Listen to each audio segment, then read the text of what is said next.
No one believed me, even from those few people that I was able to share this experience with, that this is true. But luckily, with the development of the ufology and many great people out there that are doing the research and providing the video evidence, especially with Martin Stubbs, who was in charge of one television station, and he just directed one dish towards the space, and he was lucky enough to pick up the direct downlinks from the space shuttles to Houston, and he provided this.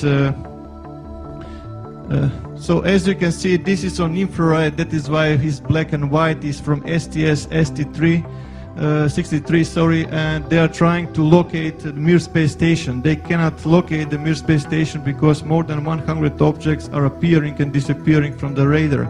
Those are the same type of craft that I observed on the asteroid belt between Mars and Jupiter.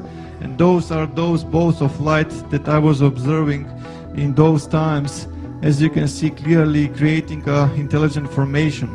So you can see we are never alone, and the evidence is all there, and they are keeping this secret, which is not the right way to do. Every time that when there is a storm, you can be completely sure that there are more than 200 objects above the sky charging from the released energy from the thunderbolts. Exactly the same as we go with our vehicles into the petrol station to refuel. They are refueling their propulsion systems with this orgone energy which is discharged from the thunderbolts. So this led to the direct contact with the extraterrestrial races. Many of those contacts were positive and beautiful, but some of the contacts were extremely aggressive. I got in conflict with certain races, one of which was the Gray Collective, and I can confirm that we have a presence from both polarities, both positive and both negative. My life afterwards went into the direction that I was trying to help as many as possible, giving my knowledge to all the people who is open to this. Like I mentioned in the beginning, I just developed a special relationship with every student of mine, and I was trying to help him as much as possible to achieve the same. So, in my perspective, this is the way. We have to go back to the nature, and we have to unite with that energy, understand that energy, and how to direct this energy. When I was working on the decoding of the crop circles, that's where the contacts with the crop circle makers intensified to a high degree, especially when I was describing what kind of technological achievements can be achieved through the information delivered by the crop circles.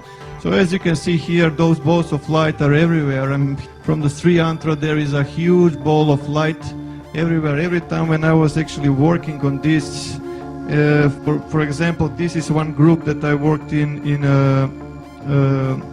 Melbourne. As you can see, those orbs are everywhere. Please pay attention to this region here. You will see one of those balls of light penetrating. It's completely intelligent, as you can see, and they're following me all the time, and the progression that is made. Which takes us to a logical question: who makes the genuine crop circles and why? To the best of my knowledge, at least few extraterrestrial races are making these genuine crop circles, and they have different approach, but mainly the approach is that to inform us, because our governments are deceiving us. They are not providing us the real situation of the planet, the real situation in the Milky Way galaxy, and especially the real situation, what we really are and what our potentials are. So, to the best of my knowledge, as you can see, more than 20,000 crop circles are delivered, and usually the question that comes to me is where they're coming from. They're coming from many dimensions, and they live on many places, even in physical dimension, even in other dimension, but as you can see, they're using this like a portals. As you can see how they're actually penetrating our dimension, influencing with the microwave energy or electromagnetic energy, if you will. Once again.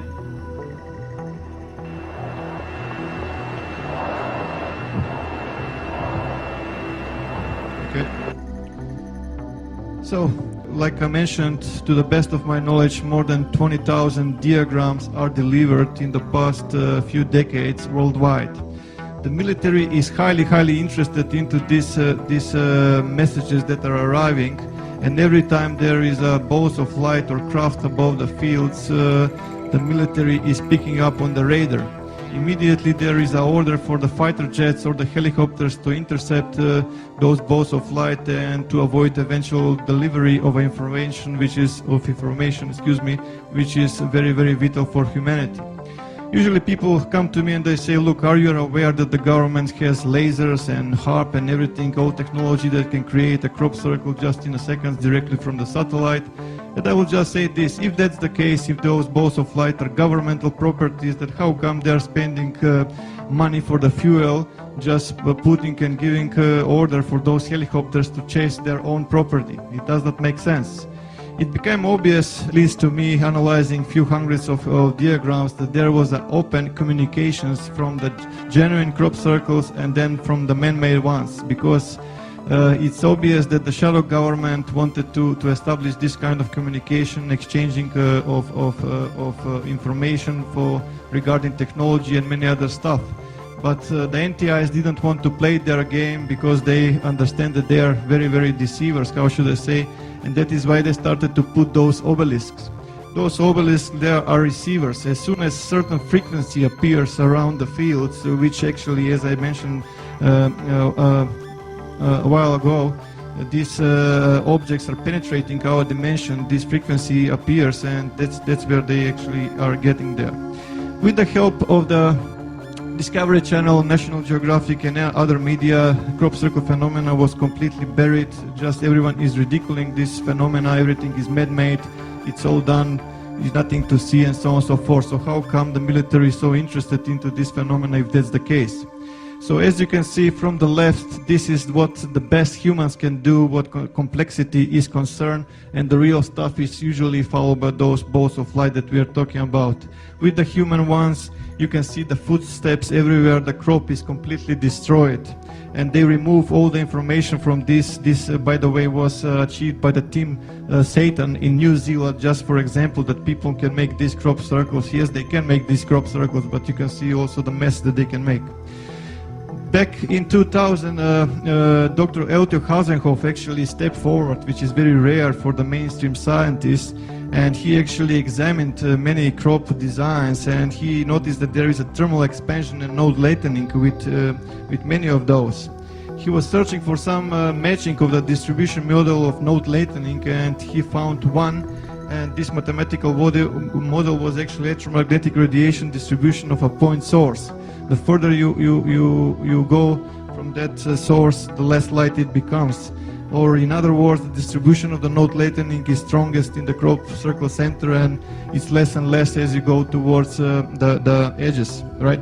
So the difference between the man-made and the real phenomena is that plant is still alive. It's bended even to around 90 degrees, and the plant is still growing. It was actually exposed to extreme high temperatures, but in the split of a second it was cooled also. So for the last, with this 10 to 40 micron diameter pure iron spheres detected with the genuine phenomena, which is not present, and they're impossible to find with ones that are made by ropes and sticks. They just transmitted search. There is something extraordinary that is happening at the moment in the Milky Way galaxy, and search for Power L. That was all that I was able to pick up. And when Milky Way galaxy is concerned, it's very difficult for us to determine the right proportions and the right shape and appearance of the Milky Way, because we are seeing it all the time from an angle. But the extraterrestrials are saying that this Milky Way galaxy actually has the 7 spiral arms.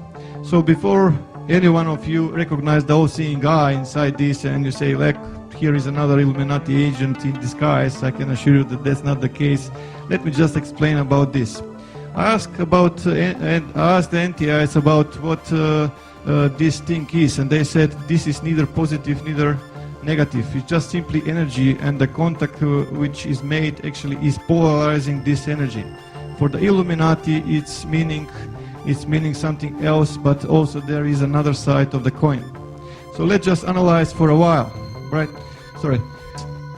And one of the professors in Germany, Linguistic Academy, Professor Kurt Schulman actually made a translation, and he stated that these writings is matching the time of the ancient Sanskrit, and the literal translation is "the Son of the Creator comes."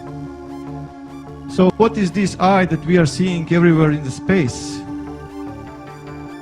The interesting thing is that there is a gate, and there is something coming from this gate. They are referring to the Sagittarius A star, which is a code name for the supermassive black hole in the Milky Way galaxy center. There is a hole and there is an explosion. As you can see, hole and explosion, and they're referring to this. When those galactic cores explosions happen, there are two things that are appearing. First, there is a cosmic jet that goes perpendicular to the galactic plane, and there is a wave of energy that is spreading along the galactic plane towards the edges of the galaxy. When you throw a rock into the pond, right, or into lake, you will have a disturbance. You will create a concentric circles. You will create waves, right? So that's the same what they are saying. There is a wave. Watch out that there is a wave. And the wave is coming from the galactic center. Again, you can see a plane with birds in two directions. They're actually referring to the galactic plane because they inform me what they're trying to say, and even more birds going into two directions, and they're referring to this, and I will explain this in more detail. The energy is extreme, is going towards the edges. It's massive, it's flying fast. It's going to hit the sun. When it's going to hit the sun, it's going to change how the sun is spending its fuel, is going to produce that sun moves from its so-called main sequence into what is known red giant phase. So what will happen in our solar system in the near future, right? So for this we can analyze the pictogram that arrived on July 15, 2008. It is obvious a solar system, and when you analyze you see that it's completely matching our solar system and the planets in it. So they even left a dot for a moon, and also they left a ring for Saturn. Again, the anomaly was found, and the crop is not destroyed by the mechanical force. So another parallel. So it's not the first time that those amazing blue displays are observed from International Space Station. So someone is referring us very strongly that we pay attention to certain time frame, to a point in time, which is 23rd of December 2012. Just 7 days after, on July 22nd, 2008, update appeared, and which in my perspective is a Rosetta Stone to everything we need to know what 2012 and 2013 event is all about. So let's just analyze this for a while. Our sun is not in the same size anymore. It become bigger. Mercury was fallen and Venus was fallen, which leaves us Earth and Mars dangerously close. There is some kind of object appearing very close to our solar system, which exactly, if you apply astrophysics and you find astronomical charts, you will find that it is coming from the Virgo constellation. And when I checked the astronomical charts for a new moon in 2012 December, I found that actually it's appearing on December 13, 2012, which is when we will start to observe from the sky something that is approaching from the Milky Way galaxy. And down further we can see different symbology here, a Milky Way galaxy with the depicted galactic plane, cosmic snake, cosmic kundalini or nexus or whatever suits your terminology, snail, spiral, again a new moon, and two stars in the Ficus star constellation, which is very close to the sun in that particular time. But sun changing size, is that possible? Definitely it is. This is just a small example of the life of a star. From the stellar nebula, from the gravity, we get two types of stars, average star and a massive star. Average stars is the type of star that our sun is at the moment, which is a yellow dwarf type of star. Yellow because of the color of the surface, and dwarf because it's small for a star. When the fuel is exhausted, it moves into the next stage of its life. How should I put it? It becomes a red giant, where the outer layer gets more cooler, it loses brightness, it gets more reddish, but the core of the star collapses. And eventually the outer layer is released and becomes a planetary nebula, and the only thing that is left from the star is the so-called white dwarf, or the core of the star. And the other ones, which are massive stars, they go into the red supergiants, but they go into supernova, and from supernova they can end up like a neutron stars, or mini black holes.